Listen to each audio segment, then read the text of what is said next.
নির্বাচিত মাননীয় সদস্য জনাব মোহাম্মদ ইলিয়াস মোল্লা। জনাব মোহাম্মদ ইলিয়াস মোল্লা, আপনার সময় 6 মিনিট। ধন্যবাদ আপনাকে। মাননীয় স্পিকার, আপনাকে ধন্যবাদ। আমি আজকের এই মহান সংসদে দাঁড়িয়ে আমার নির্বাচনী এলাকা ফরিদপুর 1 মধুখালী বোয়ালমারী আলফাডাঙ্গার সর্বস্তরের জনগণকে আমার অন্তঃস্থল থেকে ভালোবাসা জানাই, ধন্যবাদ জানাই এবং কৃতজ্ঞতা জানাই। তারা অত্যন্ত ভালোবাসা দিয়ে আমাকে সংসদে কথা বলার জন্য পাঠিয়েছে। মাননীয় স্পিকার, আমাদের এই মাত্র মাননীয় সংসদ যে বক্তব্য দিলেন, এই প্রসঙ্গে দু একটা কথা বলতে মন চাইছে। বললেন যে একসঙ্গে থাকতে হবে, একজনের ভয় দেখালেন।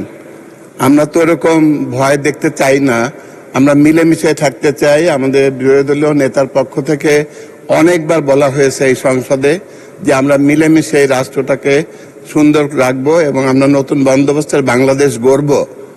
মাঝে মধ্যে আমাদের ভিতরে অবিশ্বাস সৃষ্টি হয়, যেমন এ পর্যন্ত গণতান্ত্রিক সরকার অগণতান্ত্রিকভাবে বিভিন্ন জেলা পরিষদে যে নিয়োগগুলা দিয়েছেন, বিশ্ববিদ্যালয়গুলা পরিবর্তন করে ভিসি পরিবর্তন করে নতুন ভিসি নিজেদের ইচ্ছা মতো নিয়োগদান করেছেন।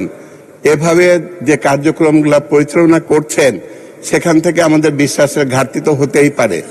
যদি আমাদের সব জায়গায় স্বচ্ছতা আমরা দেখতে পাই, একটা গণতান্ত্রিক সরকার যেভাবে করার কথা, তাহলে তো আমাদের ভিতরে অবিশ্বাস আসে না। আমরা বলেছি সরকারের সকল ভালো কাজে আমরা সহযোগিতা করব, এটা আমরা করতে রাজি। কিন্তু এরকম মাঝে মাঝে দেখি ট্রেজারি বেঞ্চের মাননীয় সংসদ সদস্যরা আমাদেরকে অনেক ধমক দিয়ে কথা বলেন, এত জোরে বলেন, এত চিৎকার করে বলেন, তখন আর বোঝা যায় না যে আমাদের একটু আগেই কথা হয়েছে যে আমরা মিলেমিশে রাষ্ট্রটাকে গড়ে তুলব। আমরা মনে করি যে নতুন যে নেতৃত্ব আমাদের মাননীয় প্রধানমন্ত্রী দিচ্ছেন, তার নেতৃত্বে বাংলাদেশ এগিয়ে যাবে, এটা আমরা দৃঢ়ভাবে বিশ্বাস করি। তিনি তো এক জায়গা থেকে আরেক জায়গায় ছুটে বেড়াচ্ছেন প্রত্যেক দিন, এটা আমরা দেখতে পাচ্ছি। কিন্তু আমরা চাই যে একটু গণতান্ত্রিক উপায়ে হোক। যেমন এই মুহূর্তে খাল কাটার মতো কর্মসূচি হাতে নেওয়া হয়েছে। এই যে খাল কাটার জন্য যে কোটি কোটি টাকা গভর্নমেন্টের হাত থেকে যেটা দেওয়া হচ্ছে, এটা আমি আমার এলাকায় দেখলাম ইউনিয়ন কাউন্সিলের চেয়ারম্যানের অনুকূলে দেওয়া হয়েছে। ইউনিয়ন কাউন্সিলের চেয়ারম্যান, ওই জায়গায় ইউনো আছেন, ওই জায়গাতে আরো সরকারি কর্মকর্তা আছেন, ডিসি আছেন, এমপি আছেন, কেউ জানেন না চেয়ারম্যানদের অনুকূলে টাকা চলে যাচ্ছে। তারা এই কোটি কোটি টাকার কাজ করবেন, খাল কাটা হবে। গতকাল তাই এখানে একজন বললেন যে খাল যেদিন মাননীয় প্রধানমন্ত্রী গিয়েছিলেন ওই এলাকায়, খাল কিছু মাটি কাটা হয়েছিল, উনি চলে আসার পরে ওখানে আর কোনো মাটি কাটা হয়নি। এভাবে কি আমাদের মাননীয় প্রধানমন্ত্রী যে স্বপ্ন দেখছেন, এই খাল কাটার স্বপ্ন, এর মাধ্যমে যে আমাদের পানি সংরক্ষণ করা যাবে এবং সারফেস ওয়াটার দিয়ে আমাদের ইরিগেশন হবে, আমাদের মাছের চাষ হবে, এগুলো কি আসলে সম্ভব হবে? এগুলোর অ্যাকাউন্টেবিলিটির জন্য আমার মনে হয় যে যেভাবে আগানো দরকার, আমার মনে হয় ট্রেজারি বেঞ্চ ঠিক সেইভাবে আগাচ্ছে বলে আমার কাছে মনে হয় না।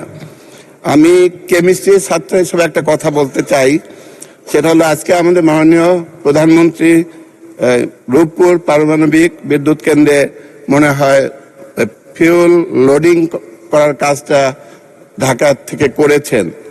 এটা আমার কাছে মনে হয় যে uranium 235 highly radio active element, এর জন্য আমাদের যে সরকারের সময় কাজটা শুরু হয়েছিল, সেই তারা অত যত্ন করে কাজটা করেছিল কিনা, ইউরেনিয়াম 235 রাখার জন্য যে প্রোটেকশন দরকার ওই পরিমাণ প্রোটেকশন নেওয়া হয়েছিল কিনা, এটা আমরা ভালো করে জানি না। এজন্য আমার মনে একটা প্রশ্ন থেকেই গেল যে আমরা যে জ্বালানিটা দিলাম, এই জ্বালানিটা আমাদের কোনো বিপদের কারণ হবে কিনা, সেটা আমরা তার জন্য যথেষ্ট প্রিপেয়ার্ড কিনা সেটা আমি জানি না। আমি জানি যে এই জ্বালানি দিয়ে বিদ্যুৎ উৎপাদন করলে আমাদের দেশের চাহিদা মিটে যাবে এবং এতে পরিবেশের ক্ষয়ক্ষতি মিনিমাম হয়। ফসিল ফিউল দিয়ে যা করলে যা হয় তার চেয়ে অনেক কম পরিবেশের ক্ষতি হয়, এটা খুব ভালো, কিন্তু যদি ঠিক মতো ব্যবহার করা যায়। মাননীয় স্পিকার, আমি একটু সময় চেয়ে নিতে চাই আপনার কাছ থেকে। আমরা এলাকায় যখন ইলেকশনের জন্য কাজে গিয়েছিলাম, আমরা যখন কৃষকদের কাছে গিয়েছিলাম, তাদেরকে বলেছিলাম যে আমরা আপনাদের কৃষি কাজের উপকরণ এগুলো আমরা সহজলভ্য করব। মাননীয় স্পিকার, আমরা তো সহজলভ্য করতে পারিনি। এবারই দেখলাম সেচের জন্য যে পানি দরকার ছিল, যে মূল্যে জ্বালানি দরকার ছিল, সেই মূল্যে তো জ্বালানি তাদেরকে দেওয়া গেল না। সুতরাং উৎপাদন খরচ তাদের বেড়ে যাবে। আবার দেখলাম যে ফরিদপুরে প্রচুর পাট হয় এবং পেঁয়াজ হয়। এই পেঁয়াজের বাজারে যখন কৃষকরা পেঁয়াজ বিক্রি করতে গেল, তখন দেখলাম তারা উৎপাদন খরচের চেয়ে কম দামে পেঁয়াজ বিক্রি করতে বাধ্য হচ্ছে। তাদের পাশে তো আমরা ঠিকমতো দাঁড়াতে পারলাম না। মাননীয় স্পিকার, আমরা তো তাদের টাকাই তো এরকম বিল্ডিং গড়ে উঠেছে, তাদের টাকাই তো আমরা লেখাপড়া শিখেছি, তাদের জন্য তো আমরা কিছু করতে পারলাম না। এটা আমরা যদি সবাই মিলে চেষ্টা করি তাহলে করা সম্ভব। আমরা বলি যে আমাদের মুক্তিযোদ্ধারা আমাদের শ্রেষ্ঠ সন্তান।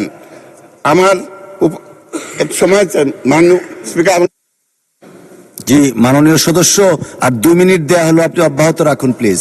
Thank you. ধন্যবাদ মাননীয় স্পিকার। আমার নির্বাচনী এলাকায় বীর শ্রেষ্ঠ মুন্সি আব্দুর রউফের নামে একটা জাদুঘর আছে। আপনি যদি ওইটা দেখতেন মাননীয় স্পিকার, আপনাকে আমি ভিডিও করে দেখাতে পারি। যদি একটু বৃষ্টি নামে, যে রাস্তা দিয়ে ওখানে যেতে হয়, ওই রাস্তা দিয়ে নৌকা চালানো যাবে। ওই জাদুঘরে যাওয়ার মতো কোনো রাস্তাই নাই। ওই যে ইউনিয়নে তার জাদুঘরটা, ওই ইউনিয়নেই কোনো রাস্তাঘাট নাই মাননীয় স্পিকার। আমি ওখানে অনেকবার গিয়েছি।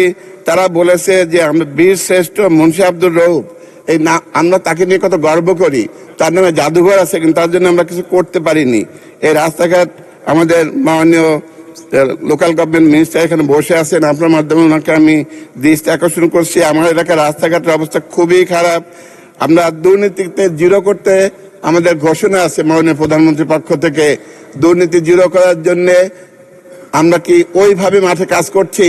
আমি তো আমাদের এলাকায় বিভিন্ন অফিসে যে দেখছি দুর্নীতি থামানোর কথা বলছি, ভয় ধমক দিয়ে বলছি, অনুরোধ করে বলছি, নানান ভাবে বলছি। সরকার এবং বিরোধী দল মিলে যদি এটা চেষ্টা করা না হয়, দুর্নীতিকে আসলে দমন করা যাবে? আমাদের স্বাস্থ্য, আমার 3টা উপজেলা আছে, 3টা উপজেলায় যে হাসপাতাল আছে, 3টার অবস্থা যা এই কদিন ধরে পার্লামেন্টে বিভিন্ন এলাকার মাননীয় সংসদ সদস্যরা যা বলেছেন একই। আমার মনে হয় সারা দেশের হসপিটালগুলা একবারে প্ল্যানে নিয়ে এসে সবগুলারই অ্যাড্রেস করার দরকার আছে বলে আমাদের কাছে মনে হয়। আমরা রাষ্ট্রপতিকে ধন্যবাদ দেওয়ার কথা যেটা বলা হয়েছে এখানে প্রস্তাব যেটা, এটা আমরা এই জন্য একটা ঐতিহাসিক ঘটনা স্মরণ করাতে চাই মাননীয় স্পিকার। আমাদের 4 দলের জোটের মনোনীত। ধন্যবাদ মাননীয় সদস্য। আলোচনায় অংশগ্রহণ করবেন রাইট অনারেবল